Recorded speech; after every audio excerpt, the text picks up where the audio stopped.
What's up, y'all?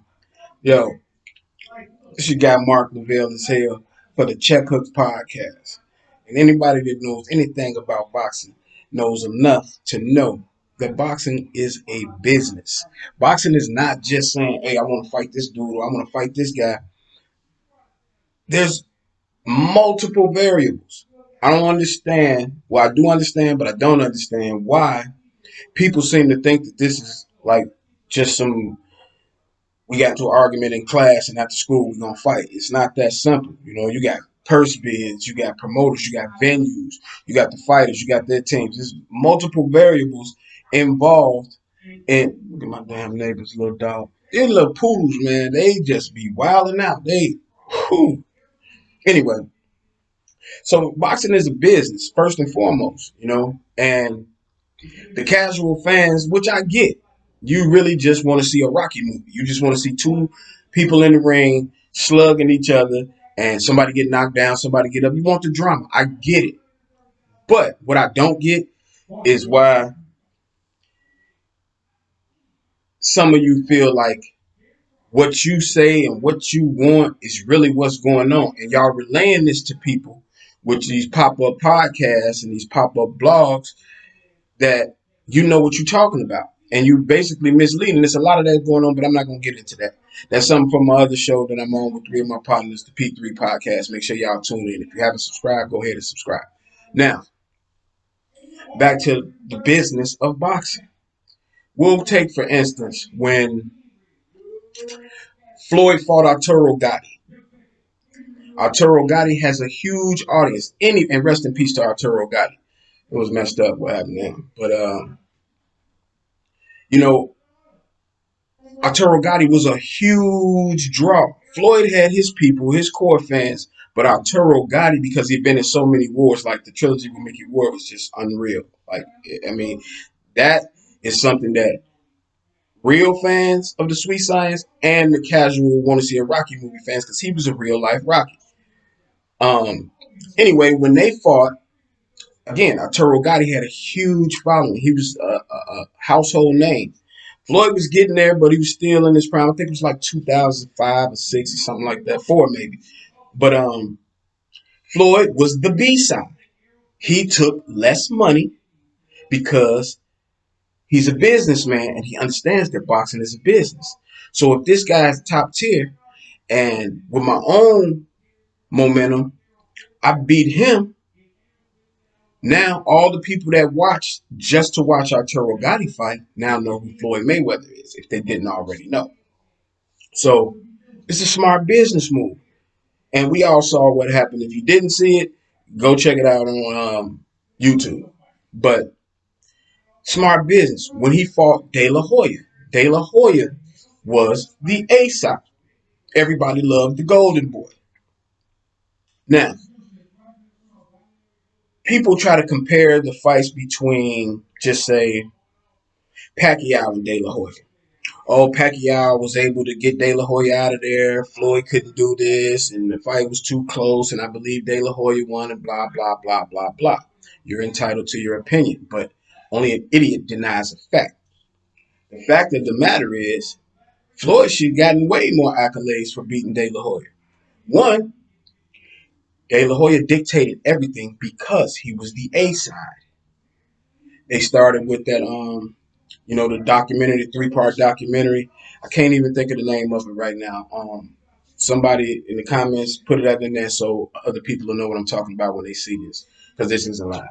But the documentary that generated a lot of momentum and this and that. But again, De La Hoya was the A side. He dictated the weight. He dictated the ring size. He dictated the gloves. You didn't hear Floyd crying about that. You didn't hear any casual fans on De La Hoya's side or on Floyd's side discussing this or debating this. So boxing is a business.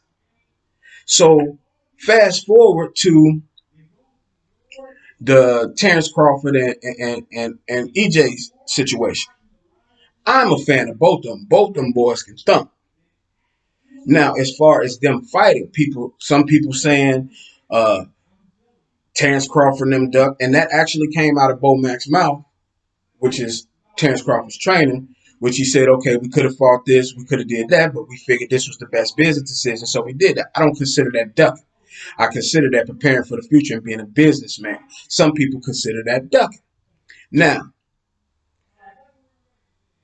when you got a business is into business to make money. So if I generate, and we'll use Terrence Crawford and Errol Spence for example. Errol Spence, just say he fought when he fought Mikey Garcia or when he fought whoever else on pay per view. He's had 3 or 4 pay per view fights. His numbers reflect him being the A side in comparison to Bud's numbers for pay per view. Has nothing to do with who's the better fighter. It's just who's more marketable, whose fans are more true to them and want to see them fight. So the numbers reflect that. So let me ask you a question. If I wanted to fight you, or just say you race cars and you got 2 mechanics, and this mechanic, every car that he worked on before the race, they've won 80% of the time. And then this other mechanic that you think is just as good or whatever, and he's cheaper, or she's cheaper, more economic. I won't say cheaper, more economic. Fits more into your budget. But this fighter, or this mechanic, his last few races, only 35% of the cars he worked on won. So by you being business and thinking about, hey, I'm trying to win these races, it may cost me a little bit more money, but I'm going to go ahead and do it. I may be out my pocket a little bit more, but I think this is the best business decision.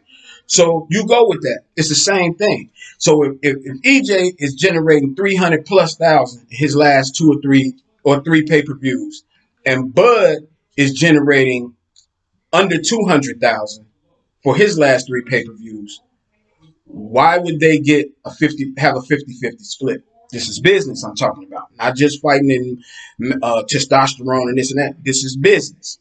So the best business decision, in my opinion, for Bud is to say, hey, forget all that 50-50 shit I was talking about. The numbers say this, the numbers say that. Okay, cool. Let's get the biggest purse we can, and we'll divide percentages. You may still come out with what you was looking for before because it's more momentum and more hype to the fight.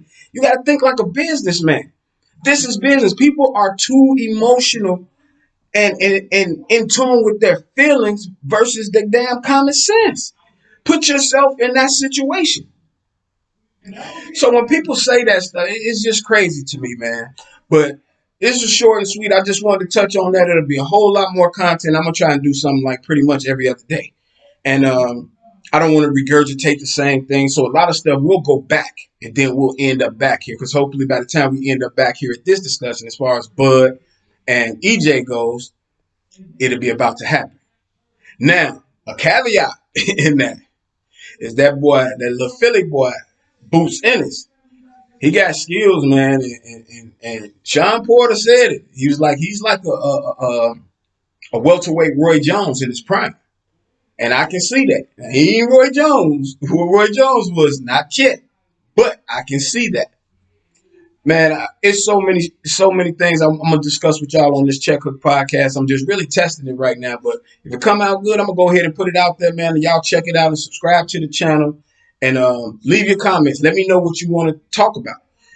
Go on the bottom of this, leave a comment, and let me know what situations y'all want to discuss. Whether it be shit. I know I'm into boxing, so you can go anywhere pretty much with me. So let's do that. And again, this your boy Mark Lavelle is sail for the Check Hook Podcast. Peace.